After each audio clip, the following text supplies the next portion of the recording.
Bonjour, nous voilà de nouveau. La semaine passée, nous avons parlé d'observation. Nous nous sommes arrêtés très peu sur certains degrés d'un travail qu'un disciple, un élève, un néophyte doit accomplir quand il commence à s'étudier, quand il commence à entrer, quand il se prépare plutôt à entrer dans une école divine où il va développer la conscience cosmique, où il va être harmonisé avec les lois universelles pour se préparer à devenir un citoyen de l'univers, pour se préparer à devenir un homme parfait. Et par quoi commence ce travail? On s'est dit déjà que pendant des siècles et des siècles, on nous dirige vers l'observation.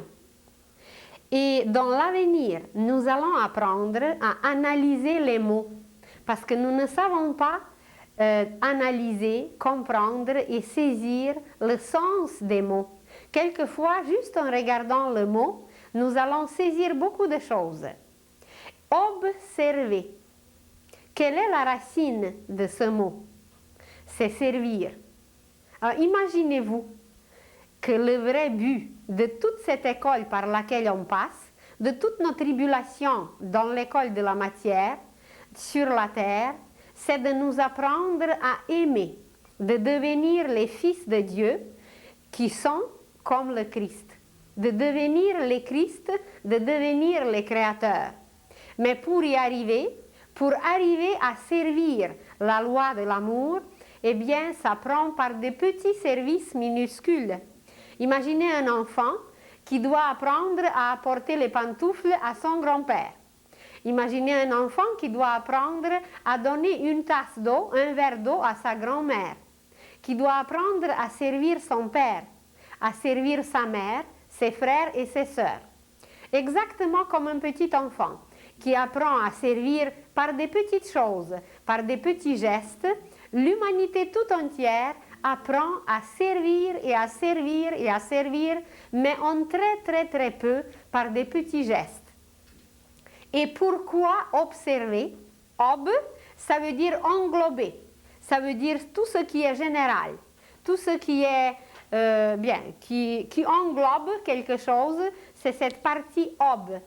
Et puis server, de servir, c'est la même racine que servir, ob, server, ça veut dire en observant, nous devons devenir conscients en observant qu'il faut servir, qu'il faut tout servir et que tout doit être servi parce que nous sommes servis. Avant de descendre sur la terre, avant qu'on soit dans une école, l'école est déjà prête. Les systèmes, je ne sais pas, de chauffage, de communication, de nettoyage, de tous les systèmes qui entretiennent une école sont déjà là avant qu'on arrive dans une école. Alors, avant que nous étions sur la terre, dans cette école, eh bien, tout a été déjà bâti. On nous a servi avant que nous nous y installions. Et puisqu'on nous a servi, puisqu'on nous a donné un crédit, eh bien, par nos actions les plus minimes, les plus petites, en observant, on apprend à servir. Et ça dure des siècles et des siècles, et on passe des classes et des classes, et on continue à observer, eh bien, pour apprendre à servir. Imaginez un jeune homme qui observe, qui est un apprenti et qui continue à observer et qui, en observant et en étudiant, a appris un métier. Et quand il commence à exercer son métier, il se marie, il a une famille qu'il doit servir. Alors, quel était le but de son observation? Eh bien, c'est de servir, c'est de s'occuper de sa femme, de ses enfants, de tout ce monde qu'il doit servir. Et en plus, il sert son boss, son directeur, son chef. Alors, voyez, seulement si nous prenons le métier qui est quand même un gagne-pain, qui est quand même une occupation principale pour chaque être humain, parce que c'est à travers notre métier que nous exerçons, que nous modélons, que nous façonnons la matière. Pour apprendre un métier, il fallait observer. Pourquoi? Pour apprendre à servir.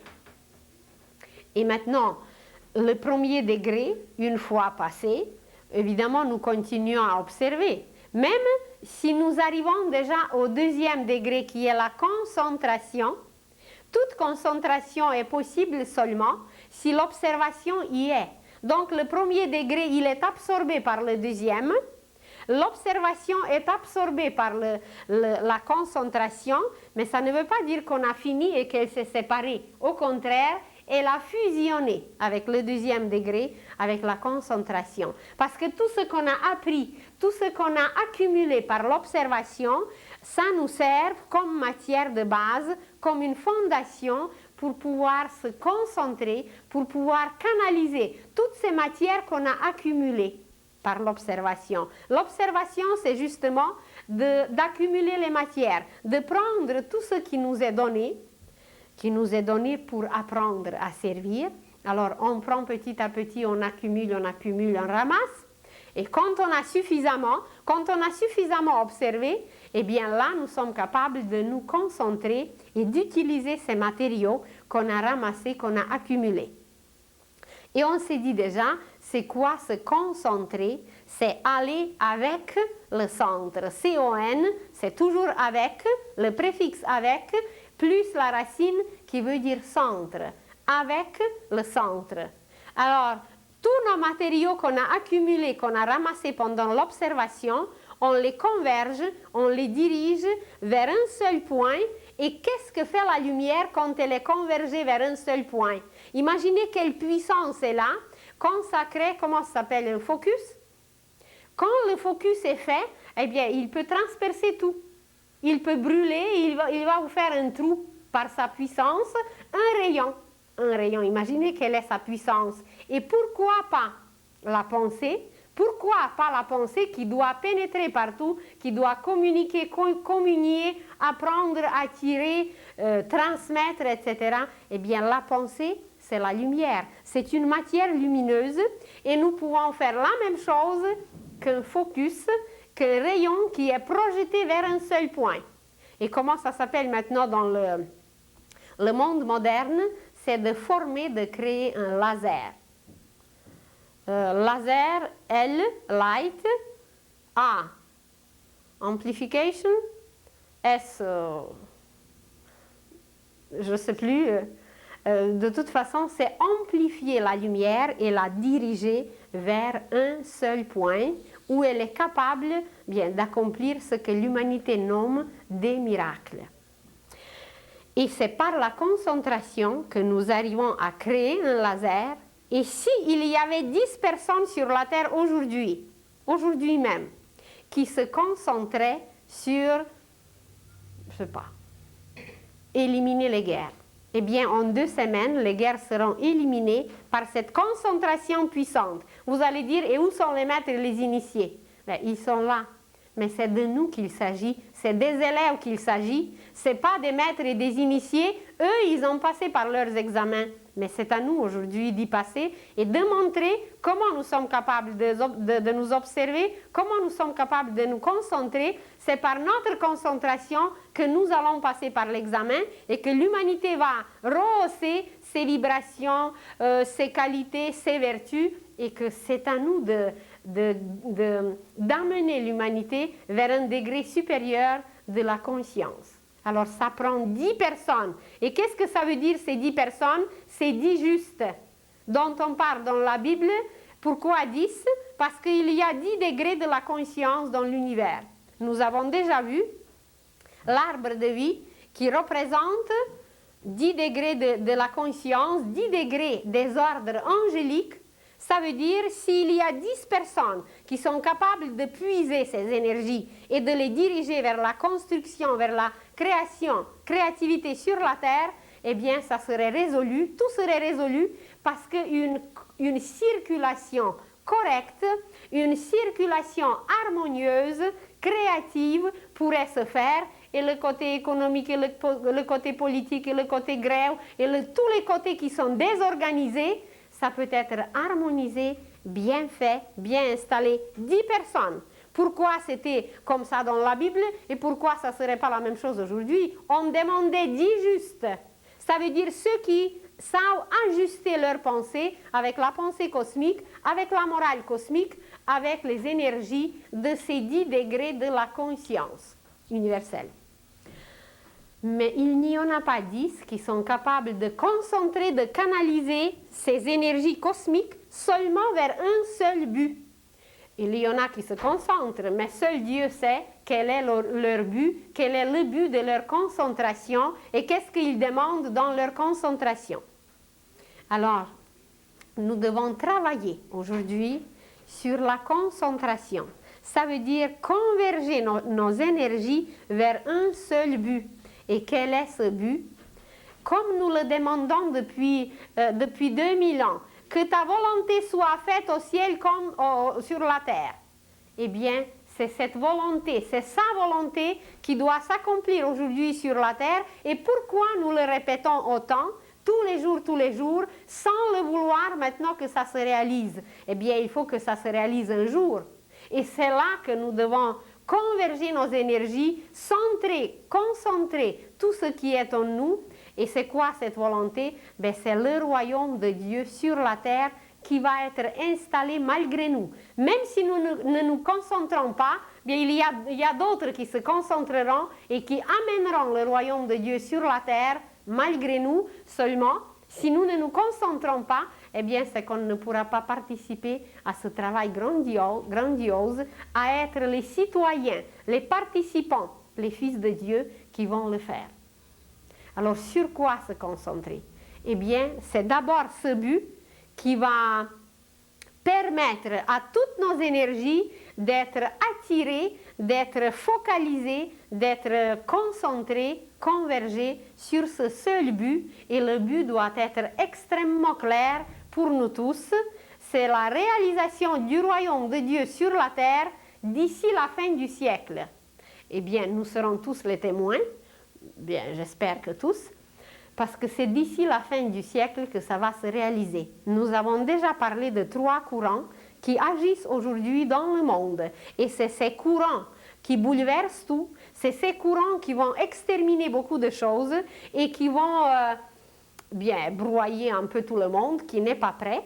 Et c'est ces 3 courants qui vont s'installer partout. Bien, parce que l'époque se termine, et puis une autre époque doit commencer. C'est comme si, imaginez que les étudiants terminent la classe, et une nouvelle année va commencer, malgré tout. C'est bien le temps pour ça. Alors, quand le but est clair, le but est très clair, parce qu'on nous parle depuis des millénaires de ce but. Et comment ce but va se réaliser? Qu'est-ce que ça va donner? Ça va donner en premier que partout sur la terre va être installé l'ordre. Partout sur la terre aujourd'hui, c'est le désordre, c'est l'anarchie. Et ce qui va être installé, ça va être l'ordre et la synarchie. Mais avant que ça s'installe extérieurement, c'est en nous que nous allons concentrer nos énergies, diriger notre pensée pour qu'elle soit au même point, pour qu'elle soit au même degré d'intensité de lumière, etc. C'est ce but. Et quand l'ordre sera installé intérieurement, il va s'extérioriser et que voilà, sur la terre entière, la synarchie va être installée. Par la suite, nous allons quitter les lois animales et nous allons entrer dans les lois humaines. Une des lois animales qui nous régit, c'est la loi de la violence. Et tous ceux qui voudront continuer la violence sous une forme quelconque, ce n'est pas nécessaire qu'on accomplisse des crimes visiblement, parce qu'on a peur, parce qu'on n'ose pas. Mais au niveau de la pensée, il y a beaucoup de criminels invisibles. Au niveau des sentiments, il y a beaucoup de haine, il y a beaucoup de jalousie, il y a beaucoup de toutes sortes de vices qu'on ne voit pas. Mais ça s'enregistre quelque part et il y a des êtres qui ne font que ça, qui nous observent et qui regardent comment on se comporte, comment on pense, comment on se canalise envers quoi? Est-ce que c'est vers l'amour ou vers la haine? Et voilà, quand on va saisir, quand on va comprendre ces choses, on va abandonner la loi de la violence et on va se diriger vers la loi de l'amour. C'est le deuxième courant, c'est le courant christique. Et nous allons devenir comme lui et nous allons accomplir des œuvres même plus grandes que lui parce qu'il nous l'a dit. Le Christ nous a dit, vous ferez des œuvres même plus grandes que moi. Peut-être pas tout de suite, mais avec le temps. Alors c'est le deuxième courant et le troisième courant qui va nous permettre à déverser la lumière, à déverser les qualités que nous possédons. C'est le courant de Saint-Esprit qui nous permet de réaliser tout dans la matière, qui nous permet de réaliser tout cet amour, toute cette volonté divine, tout cet ordre, toute cette harmonie, l'amener jusqu'à la matière, diviniser la matière. Parce que le Saint-Esprit est appelé en Orient Dieu de l'action. Alors c'est cette action harmonieuse, créatrice, non violente, pleine d'amour, qui va nous permettre à tout réaliser. Mais comment réaliser tout ça? Alors, imaginez que le but est clair, que vous savez que vous voulez bâtir un temple, une maison qui peut être appelée un temple. La terre entière va devenir un temple, avec des pierres précieuses, on va parler bientôt de la Nouvelle Jérusalem, et vous allez voir où se trouve ce temple. Et quand le but est clair, le royaume de Dieu sur la terre et rien d'autre, seulement ce seul point vers lequel toutes nos énergies, toutes nos forces sont convergées, eh bien c'est là que la vraie concentration commence. C'est là qu'on peut commencer à pratiquer, à s'exercer et à se préparer pour des réalisations magnifiques. Mais comment est présentée aujourd'hui la concentration humaine? En apparence, nous nous concentrons. Mais cette concentration, comme elle est nourrie par une pensée destructive, même si nous nous concentrons sur certaines œuvres, même si nous bâtissons des usines, mais des usines pour produire des bombes, eh bien, c'est temporaire. Ça ne sera pas durable parce que toute cette matière, elle est trop destructive et elle produit des ondes, des vibrations qui font brûler l'herbe. Elle produit des ondes qui déséquilibrent la terre. On produit des ondes qui nous font mourir de maladies incurables, en apparence incurables. Alors on se concentre, mais on se concentre sur des œuvres meurtrières, sur des œuvres criminelles et sur des œuvres complètement destructives. Alors la concentration humaine d'aujourd'hui, elle est présentée par une image graphique que vous allez voir ici. Elle est complètement détachée, elle est en morceaux. Notre concentration, imaginez un criminel qui va voler une banque. Il se concentre sur quelque chose, il doit acheter les clés, il doit acheter les pistolets, il doit accomplir toute son œuvre destructive, mais c'est décousu, c'est détaché, c'est complètement débalancé, c'est un décalage de tout ce qui existe en lui. Il va réaliser quelque chose, mais ce n'est pas durable. Une usine qui produit des bombes, eh bien, premièrement, les résultats, la gloire de cela, ce n'est pas pour l'éternité. Même si ça va durer tout un siècle, mais ça va être démoli un jour. Et même ceux qui l'ont fait, ceux qui l'ont produit, leur concentration est nulle.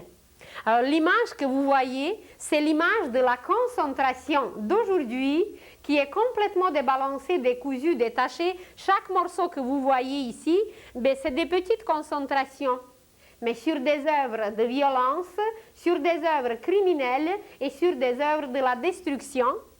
Et toute cette périphérie qui doit exprimer une lumière, toute cette périphérie qui doit devenir comme un soleil, elle devient comme des épées dirigées vers dedans et comme des épées dirigées vers l'extérieur.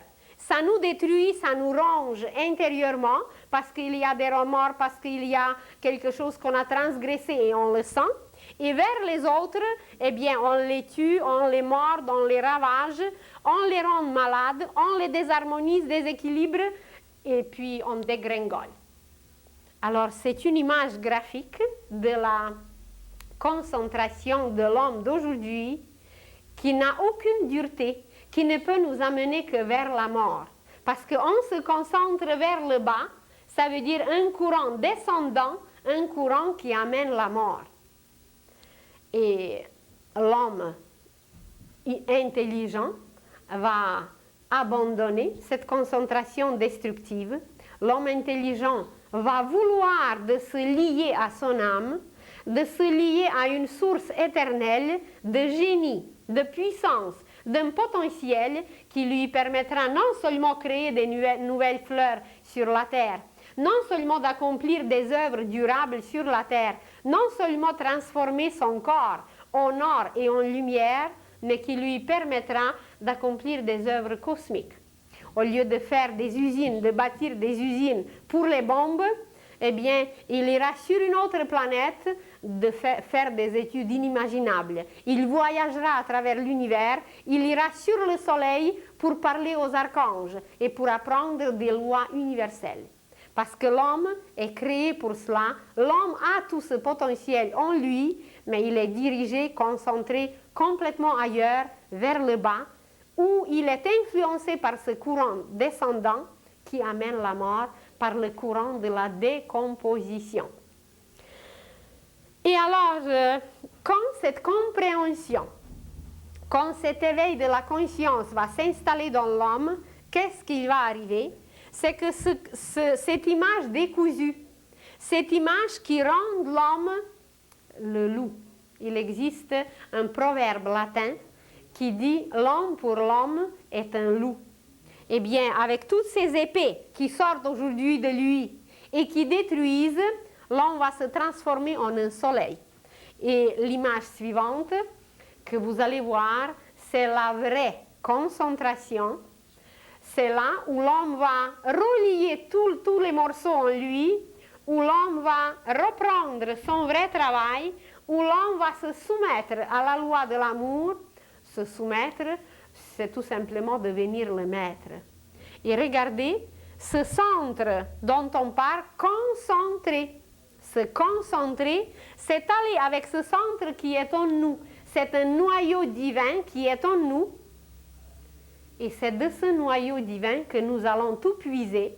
Et ça fait par la suite une spirale superbe, que toutes les énergies sont reliées. Tout ce que vous avez vu sur l'image précédente qui était décousu, détaché, ça va être relié. Et en se reliant ainsi, tout autour, l'homme va créer des rayons. L'homme va projeter des rayons. Ce ne seront plus des épées destructives, mais ce seront des rayons de lumière. L'homme va rayonner. L'homme d'aujourd'hui pense qu'il est fort parce qu'il a dans ses mains une épée. Mais en réalité, l'homme fort, ce n'est pas celui qui raisonne, mais celui qui rayonne. Et il n'a pas compris cela. Et quand il va le comprendre, eh bien, c'est qu'il s'occupera de ces rayons. C'est qu'il se concentrera sur cette lumière. Il va savoir qu'en lui, il y a un noyau de potentiel du Père, de potentiel universel, de potentiel divin. Et il ira puiser en lui-même cette lumière qu'il va déverser sur tout le monde. Et quand il va déverser sur tout le monde, il va devenir homme Verseau. Le mot même nous le dit. Et seul homme qui se trouve sur le cycle, sur le cercle zodiacal, c'est Verseau. Et l'homme va devenir le Fils de Dieu, l'homme Verseau, qui déverse sur tout le monde sa force créatrice, sa force bénéfique. L'homme va devenir un mage blanc quand il va apprendre à puiser en lui-même toute cette puissance divine, parce qu'elle y est déposée depuis longtemps. Comme Moïse nous a dit que l'homme est créé à l'image de Dieu, pourquoi il n'a pas ajouté qu'à sa ressemblance aussi? Alors seulement par la suite, ça a été rajouté que voilà, et qu'il doit devenir à sa ressemblance. Nous sommes à l'image, ça veut dire que nous possédons cette sémence en nous. Mais la petite sémence, un gland, ne ressemble pas à un chêne. Alors, seulement en devenant un chêne, seulement en faisant pousser cette puissance qui est contenue dans la petite sémence, l'image va ressembler au Père. Alors, être à l'image de Dieu, c'est posséder la même puissance, posséder le même potentiel, mais en germe. Mais puisqu'il est là en germe, c'est à nous de le faire pousser. Et c'est justement cette école de la matière, c'est pour faire pousser cette puissance qui a été déposée en nous. C'est de se centrer sur cette sémence, d'ailleurs elle est ronde, c'est un petit point divin qui est en nous et qu'il faut pousser par quoi? En cultivant les vertus, en s'arrêtant sur les qualités, en s'ajustant avec les lois universelles, etc., etc. Alors, c'est quoi la concentration? La concentration, c'est de puiser, d'utiliser cette énergie divine qui était déposée en nous pour la faire extérioriser, parce qu'en réalité, elle est dedans.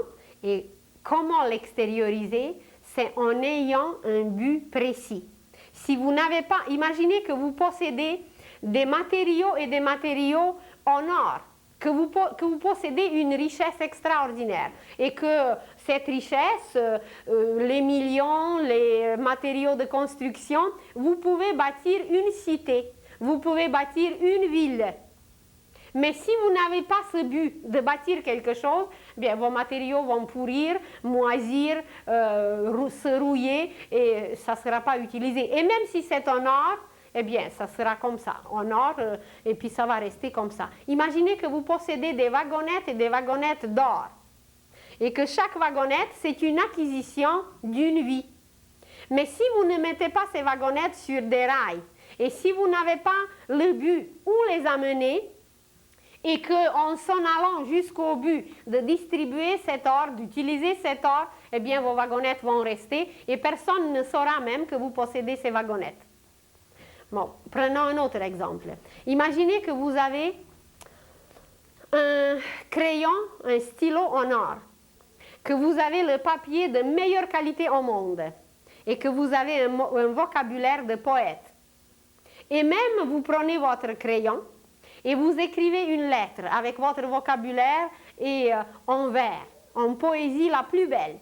Mais si vous n'avez pas l'adresse de la destination, si vous n'avez pas le destinataire, ça veut dire le but, eh bien votre lettre va rester comme ça. Donc les efforts seront inutiles parce que le but n'est pas là. Et nous tous aujourd'hui sur la terre, nous avons ces acquisitions parce qu'on a quand même travaillé un peu dans le passé. On a quand même acquis quelque chose. Mais comme nous n'avons pas le but aujourd'hui, eh bien nous ne faisons rien et nos acquisitions restent dans le subconscient. Au lieu de les amener vers la conscience et par la suite vers la superconscience, nous les gardons dedans et nous ne faisons rien. Pourquoi? Parce qu'on ne se concentre sur rien et ces énergies, ces forces, ces richesses ne sont pas utilisées, ne sont pas extériorisées, ne sont pas exploitées. Imaginez un millionnaire qui a des millions et des millions, et qui garde ces millions, je sais pas, dans un trésor, à la banque ou quelque part, et qu'il ne fait rien avec. Même s'il y a des intérêts qui montent, mais s'il ne fait rien avec cette richesse, ben, ça devient stérile. Ben, lisez les évangiles et vous allez voir comment par les paraboles extraordinaires, on utilisait les richesses, comment on utilisait l'argent, comment on utilisait les grains. Imaginez que vous avez un grenier de blé de la première qualité, mais que ce blé reste dans votre grenier. Vous ne mettez aucune semence dans le sol et elle ne produit absolument rien. Bon, ça devient stérile. Ça ne produit rien, aucune récolte, aucun résultat. Pourquoi? Bien, parce qu'il n'y a pas de but et les richesses restent stériles.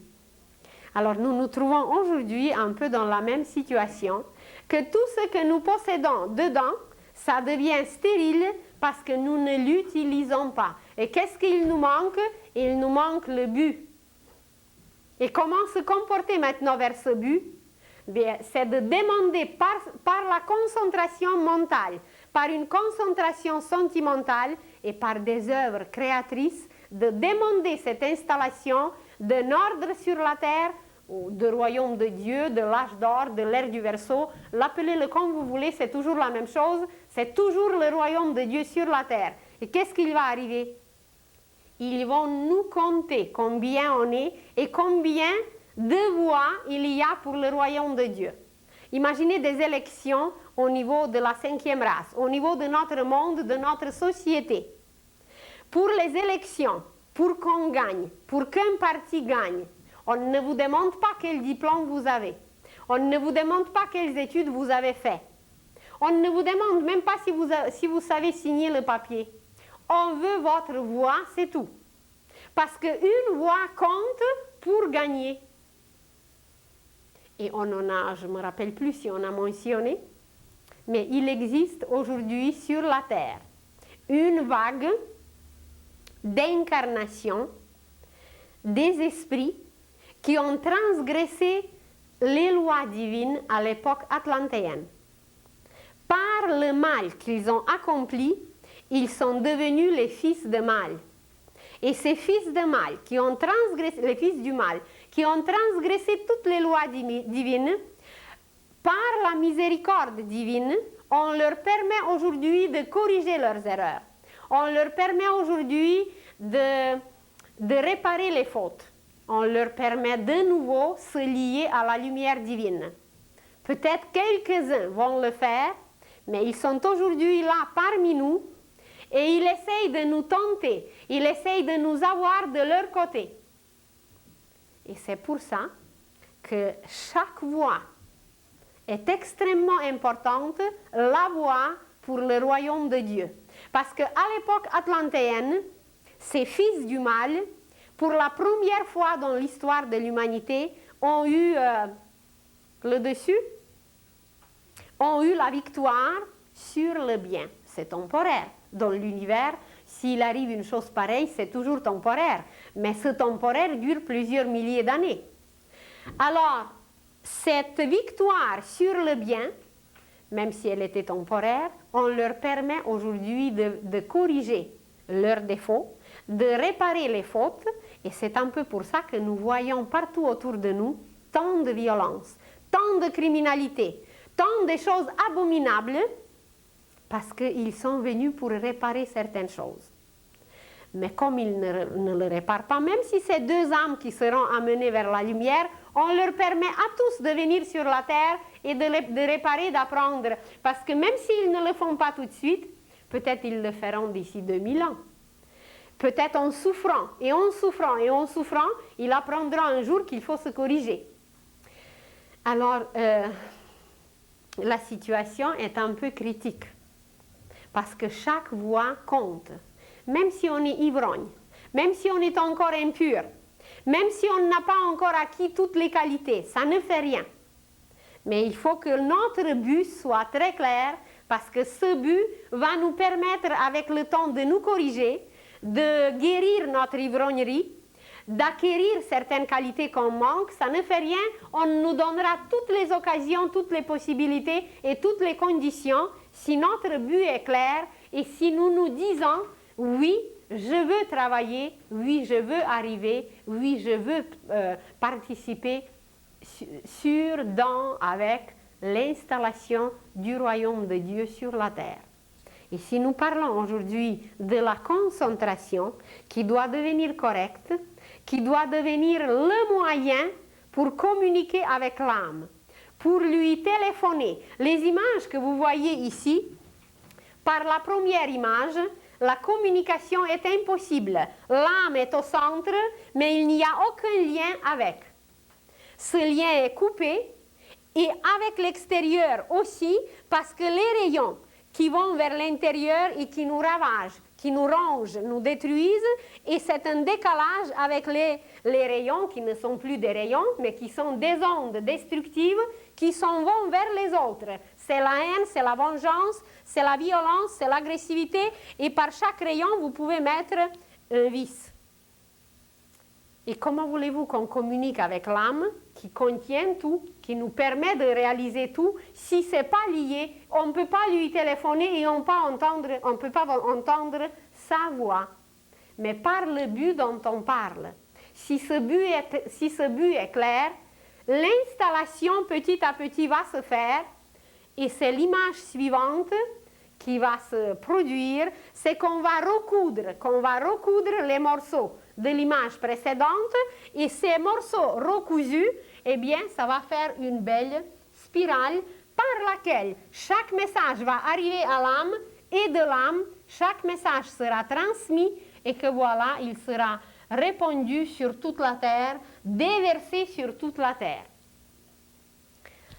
Alors, quel est le premier pas? C'est de vouloir choisir ce but divin que l'âme exprime, que l'âme manifeste. Si ce but divin n'est pas choisi, qu'est-ce qu'il va arriver? Mais c'est tout simplement qu'on ne pourra pas augmenter le taux vibratoire de nos ondes et comme on ne pourra pas le faire, on va rester au ralenti et tout ce qui va rester au ralenti sur la Terre, comme elle doit changer de taux vibratoire, ça va être pulvérisé, ça va être balayé, ça va être exterminé parce que ce cycle au ralenti termine pour la Terre. Eh bien, c'est à nous de faire le choix, c'est à nous de se décider, de choisir ce but, parce qu'on en a déjà dit que la décision nous appartient aujourd'hui. Jadis, notre conscience était comparable avec la conscience d'un enfant pour lequel c'est ses parents qui choisissent l'école, c'est ses parents qui décident. Mais aujourd'hui, ce n'est pas nos parents spirituels, ce n'est pas nos guides spirituels qui décideront, c'est nous-mêmes. Avec notre conscience éveillée, humaine, nous déciderons nous-mêmes de choisir notre but, de se diriger vers ce but et de dire notre oui pour le royaume de Dieu sur la terre. Mais par quoi nous sommes pris encore? Nous sommes pris encore par tous ces morceaux. Chaque morceau que vous voyez ici, ça c'est symbolique. Mais derrière ce morceau, il y a des milliers d'autres petits morceaux. Ça c'est tous nos désirs et toutes nos pensées personnelles. Ça n'a rien à voir avec l'âme, ça n'a rien à voir avec l'esprit et ça n'a rien à voir avec une réalisation terrestre du royaume de Dieu sur la terre. Alors, ça c'est les désirs personnels et nous allons devenir impersonnels. La conscience humaine d'aujourd'hui, elle est personnelle et elle nous amène vers la mort. Et comme nous allons devenir impersonnels, eh bien, ça va nous diriger vers la vie éternelle qui va circuler sans cesse en nous. Et si Mathusalem a vécu 960 ans, bien pourquoi pas nous, dans un seul corps. Si dans la Bible, il y a des personnages bibliques, des femmes qui ont eu les enfants à 90 ans, peut-être même plus tard, mais pourquoi pas nous? Dans un corps physique, on peut amener sans cesse la lumière, mais avec cette concentration. Et ce n'est pas tout.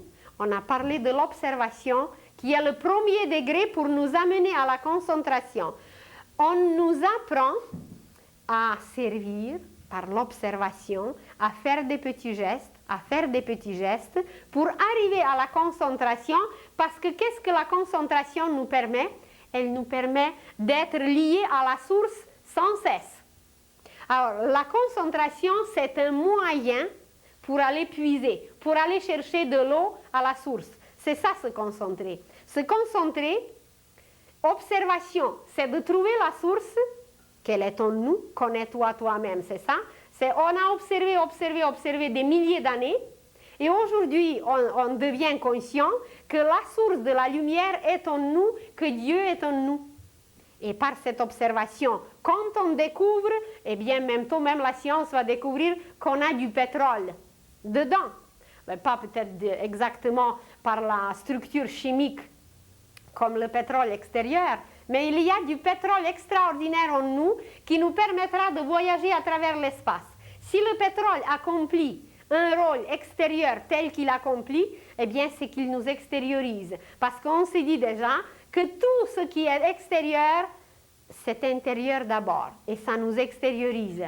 Alors, on va découvrir d'abord toutes ces merveilles pour les utiliser, bien, toujours à la réalisation de ce but divin. Alors, imaginez que par l'observation, on nous a appris à servir, à trouver une source, en donnant toujours un geste harmonieux, en offrant quelque chose aux autres, c'est à travers ces gestes que nous arrivons un jour à la source. Et que voilà, une fois la source découverte, par l'observation, nous pouvons aller puiser constamment à cette source. Et quand nous nous relions à cette source, eh bien c'est là que la concentration est valable, c'est là que la concentration devient constante, constructive, créative et que l'homme entre vraiment dans le vrai travail. Qu'est-ce que c'était auparavant? Vous dites, bien, on ne connaît pas tout ça, mais on travaille pareil. Oui, mais c'est du bricolage. Ce n'est pas le travail, c'est des bricoles de rien du tout. Ce n'est pas la vraie construction, ce n'est pas une participation aux lois universelles. Ben, c'est des petites bricoles qui ne sont pas durables, qui nous permettent quand même de toucher quelques matières, mais ce n'est pas durable parce que la puissance de l'esprit ne s'y manifeste pas. Et alors, quand on a trouvé la source, comment boire cette source? Comment boire, vous voyez, c'est des degrés et des degrés. De chercher la source, c'est l'observation, et de trouver la source et d'y puiser, de prendre l'eau, eh bien, c'est la concentration. Et être constamment lié à cette source divine qui est évidemment en nous. C'est cette source divine qui est en nous. Et quand on y puise, alors après, il y a la manière de boire. Quand on va aller plus loin, on va découvrir que nous ne savons ni manger, ni boire, ni respirer, ni travailler, ni s'asseoir, ni aimer, ni travailler. En réalité, on ne sait pas grand-chose. Vous allez dire, oui, mais on mange depuis des millénaires, on boit depuis des millénaires. Oui, mais ça ne veut pas dire qu'on le fait correctement. Imaginez que la 5e race d'aujourd'hui, elle respire avec 1/3 de poumon. Et quand nous allons parler des chakras, vous allez voir que nous ne savons pas respirer. Et que nous ne savons pas nous asseoir. Qu'on s'assoit n'importe comment, parce que tout au long de la colonne vertébrale, il y a des courants extrêmement précieux qui doivent circuler. Et ces courants doivent exprimer quelque chose. Mais voilà, ça circule n'importe comment et on ne sait même pas qu'est-ce qui circule parce que la colonne vertébrale, elle est dans un état pas tout à fait comme il faut. Alors, on va apprendre par l'observation, par la concentration, on va apprendre avec le temps de bien respirer, de bien manger, de bien boire, de bien se concentrer, de bien travailler, de bien aimer, bien tout ce qu'on fait chaque jour. Tout sera composé des mêmes occupations, seulement ces occupations vont nous rendre génies, mages, théurges. Ça va nous permettre de devenir des créateurs tout simplement. On va encore se laver pendant longtemps. On va encore manger pendant longtemps. Mais la façon comment on va manger, on va toucher la chair du Christ. On va boire son sang. On ne sait pas aujourd'hui où ça se trouve. On ne sait pas aujourd'hui qu'est-ce qu'on touche. On n'est même pas conscient. On ne sait même pas comment s'asseoir à table. Comment voulez-vous de tirer quelque chose de cette chair du Christ? Et pourtant, on nous l'a dit. Et chaque fois que nous sommes à table, c'est sa chair qui est devant nous. Mais on ne sait pas qu'est-ce que c'est sa chair. Une orange. Pour nous, c'est rien. Mais peut-être c'est le symbole du soleil. Et chaque fruit a un symbolisme. Et dans chaque fruit sont cachées des qualités inimaginables. Et imaginez qu'il y a une acidité dedans, qu'il y a du sucre dedans, qu'il y a quelque chose d'amer. Et qu'à travers chaque goût, à travers chaque saveur qui compose ce fruit, si on savait se concentrer sur ce qu'on mange, on deviendrait immortel. Parce que nous allons vraiment nous nourrir de la chair du Christ, de boire son sang qui vont nous permettre ce que les maîtres font. C'est ça qu'ils savent comment manger, ils savent comment boire, ils savent comment respirer et ils vivent des milliers et des milliers dans un seul corps. Il y a aux Indes un sage très connu qui s'appelle Babaji. Ceux qui ont lu l'autobiographie d'un yogi, vous l'avez même vu sur une image. Babaji est sur une image et personne ne connaît son âge. Il a l'air d'un jeune homme de 25-30 ans. Il a l'air très alerte, très jeune et il a des centaines et des centaines d'années parce qu'il sait régénérer son corps au fur et à mesure. et que voilà, à travers l'histoire, il y avait beaucoup de personnages comme ça. On ne nous les a pas présentés peut-être toujours, mais ils étaient toujours là. Alors si ces personnages qui sont d'une nature humaine, qui sont de notre race, si eux, ils sont arrivés à faire toutes ces choses, mais pourquoi pas nous? Pourquoi seulement eux? Quand j'étais plus petite, j'ai lu une fois 3 gros volumes sur la vie des saints. Et j'étais très, très impressionnée, très fascinée par tout ce qui était décrit, parce que quelquefois, ces saints étaient physiquement pas très très forts, étaient menus, petits, mais des miracles qu'ils pouvaient accomplir, c'était quelque chose d'extraordinaire. Je me suis dit, comment se fait-il, quelle sorte de force s'exprime à travers eux, qu'à travers cette apparence pas très très forte, comment se fait-il qu'ils pouvaient combattre le diable, qu'ils pouvaient exterminer des maladies, qu'ils pouvaient projeter une lumière qui mettait tout à terre? Et d'ailleurs, il existe une petite histoire qui parle d'une jeune fille. Elle était d'abord un enfant à l'époque romaine. Elle vivait à Rome, à l'époque de Néron. Et comme elle n'avait pas de parents, c'était une fille orpheline, une fois, dans la rue, un grand initié l'a découverte.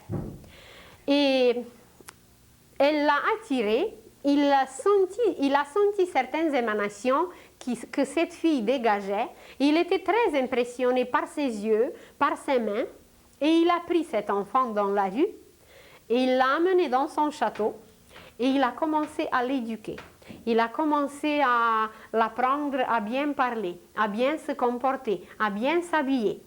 Et à un certain moment, il s'est aperçu que de ses paumes, de ses mains, sortait une force extraordinaire. Qu'il y avait une fois un chien malade, et elle a juste passé sa main, et le chien était guéri. Qu'une autre fois, il y avait quelque chose d'autre qui était dérangé, qu'elle a passé juste sa main, et tout a été arrangé. Et quand il s'est aperçu que de ses mains sortent une si grande force, alors il a compris que c'est une fille bien spéciale, que c'est une fille qui possède, qui a développé dans le passé cette force, et bien qu'elle pouvait guérir, qu'elle pouvait faire des merveilles. Alors il la prenait un peu avec lui partout, et une fois ils sont allés jusqu'à l'empereur, jusqu'à Néron. Et quand Néron s'est aperçu de cette fille, elle lui a plu beaucoup. Et comme il pouvait se permettre tout avec les jeunes filles, il l'a invitée chez lui. Évidemment, lui, il avait ses désirs personnels, sensuels qu'il voulait satisfaire, mais il ne connaissait pas la puissance de la fille. Alors, il l'invite chez elle un soir, seul, pour le souper, etc. Et voilà, il voulait s'amuser un peu avec elle. Et elle a tendu seulement sa main. Et Néron était soulevé de la terre et il était projeté vers le mur et il a commencé à la supplier de le faire descendre sur la terre. Et la fille a fait le geste avec sa main et Néron, avec les promesses évidemment qu'il ne la touchera jamais, elle l'a fait descendre et puis elle est partie toute calme, toute paisible, comme si rien n'était. Et évidemment, comme la vie de Néron lui était beaucoup plus précieuse, alors il n'a pas osé toucher la fille et après il a fait courir des rumeurs que c'est une sorcière, que c'est une fille comme ça et comme ça, mais c'était tout simplement une fille qui a pu utiliser cette force qui sommeille en nous, qui est en état latent et quand cette force sera utilisée, eh bien nous ferons la même chose que Jésus faisait. Nous ferons un geste et voilà, un aveugle deviendra un homme comme tout le monde. On passera la main et voilà, quelqu'un sera ressuscité. Et déjà aujourd'hui, nous avons les moyens, même extérieurs, intérieurs étaient toujours là, mais même les moyens extérieurs pour réaliser ces choses. Mais nous ne nous préoccupons pas, nous ne voulons pas, nous ne cherchons pas, et puis comment voulez-vous qu'on fasse quelque chose? Si on ne cherche pas, c'est qu'on ne trouve pas. Hugo a dit, Dieu bénit l'homme non pour avoir trouvé, mais pour avoir cherché. Ça veut dire ses efforts, ça veut dire cette direction, ça veut dire ce but qu'on cherche, ce but qu'on veut avoir. Eh bien, c'est par tous nos efforts qui vont recoudre cette image, ces morceaux qui sont là aujourd'hui décousus. Alors, c'est nos efforts qui vont recoudre tout cela. C'est cette recherche de les relier et de trouver le lien avec l'âme. C'est ça qui est la plus grande grâce. C'est pour ça que Dieu bénit l'homme. Quand ça va être trouvé, eh bien, il y aura des facilités extraordinaires. L'âme se manifestera à travers nous. Et puis, ça va être trop simple. Mais pour trouver, c'est ça qui est le plus difficile. Alors, il y a certaines révélations, il y a certains messages qu'on nous transmet aujourd'hui. Nous parlerons un jour beaucoup plus en détail de l'Apocalypse. Et vous verrez quelle révélation extraordinaire on nous a transmis par l'Apocalypse, mais nous avons peur de l'Apocalypse. Nous ne voulons même pas la toucher parce que ça nous semble, bien, c'est quelque chose d'incroyable. C'est une époque qui va faire les tremblements de terre, qui va faire des inondations, des incendies. On ne veut pas toucher l'Apocalypse. Mais je vous conseille, lisez-la. Lisez l'Apocalypse. C'est des plus belles révélations sur nous, sur l'homme, comment l'homme doit devenir, comment l'homme doit se concentrer. Nous parlerons bientôt de la Nouvelle Jérusalem. On ne pourra peut-être pas parler de tout parce qu'une heure de temps en temps, ce n'est pas beaucoup. Mais nous nous arrêterons quand même un peu et vous allez voir qu'est-ce que c'est la Nouvelle Jérusalem. C'est l'homme lui-même. C'est un comportement nouveau. C'est des pensées nouvelles. C'est des sentiments nouveaux. C'est le but divin sur lequel ces nouvelles pensées, ces nouveaux sentiments savent se concentrer. Mais ça ne nous intéresse pas aujourd'hui beaucoup parce que ça ne nous apporte pas des gains, ça ne nous apporte pas des intérêts immédiats. Ça nous apporte des merveilles pour l'avenir, mais on ne se préoccupe pas trop de l'avenir. Alors, personne ne nous obligera. Une liberté nous a été donnée et que voilà, on va garder cette liberté. Mais le choix nous appartient aujourd'hui. Et puis, ceux qui voudront, eh bien, ils iront très très loin.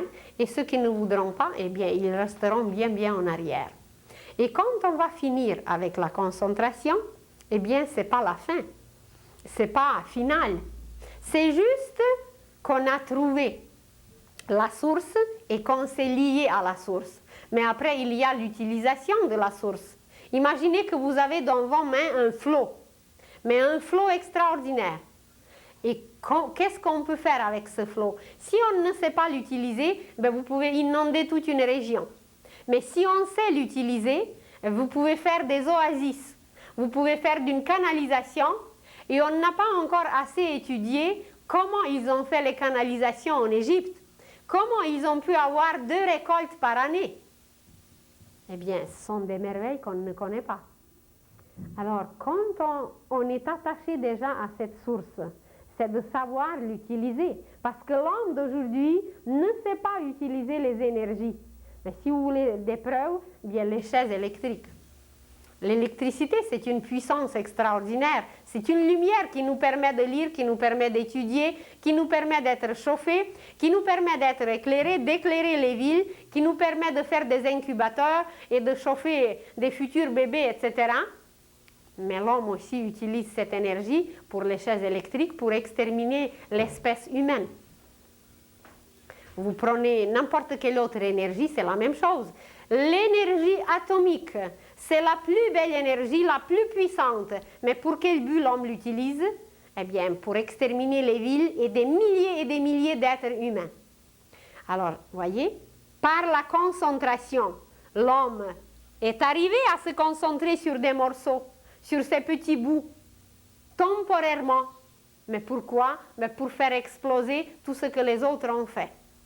Donc, ce n'est pas valable parce que ce n'est pas durable, c'est destructif.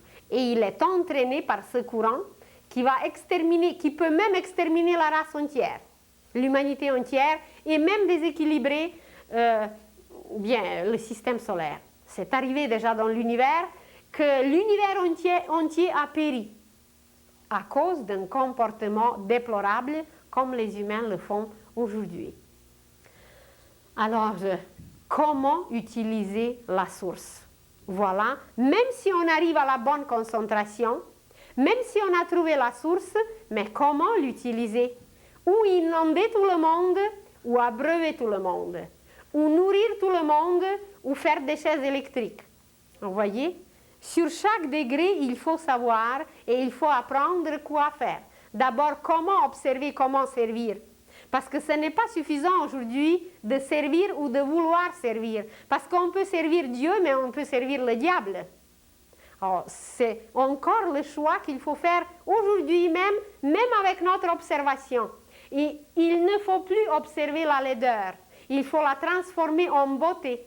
Parce que dans la laideur, c'est les entités descendantes qui habitent. Et dans la beauté, c'est les entités éclairées, lumineuses, ascendantes qui nous amènent vers les degrés de la conscience élevée. Vous voyez, même pour servir, même pour observer, on ne sait pas. Alors, pour se concentrer, c'est pareil. On se concentre sur les usines avec des bombes et on extermine l'humanité, les peuples et les races. Et même quand on va apprendre à se concentrer, ça veut dire qu'on a trouvé la source. Eh bien, maintenant, comment utiliser la source? Et ce comment, eh bien, c'est la méditation. C'est comment manger. Bien, avant tout, c'est bien mastiquer. Avant de commencer de manger, il y avait la préparation du repas. Il y avait le choix des aliments. Alors, par l'observation, on choisit les aliments. Par la concentration, on prépare le repas. Et par la méditation, on commence à mastiquer. Mais ce n'est pas tout. Après la mastication, il y a d'autres degrés. Et de cela, nous parlerons plus tard, bien en détail, parce que tout ce travail se fait au niveau psychique aussi. C'est pour ça que je vous ai parlé la semaine passée, que par cette observation qui n'est pas correcte aujourd'hui, eh bien, nous nous nourrissons des pelures. Alors, voilà, sur quoi se concentrer? Eh bien, sur un but élevé divin.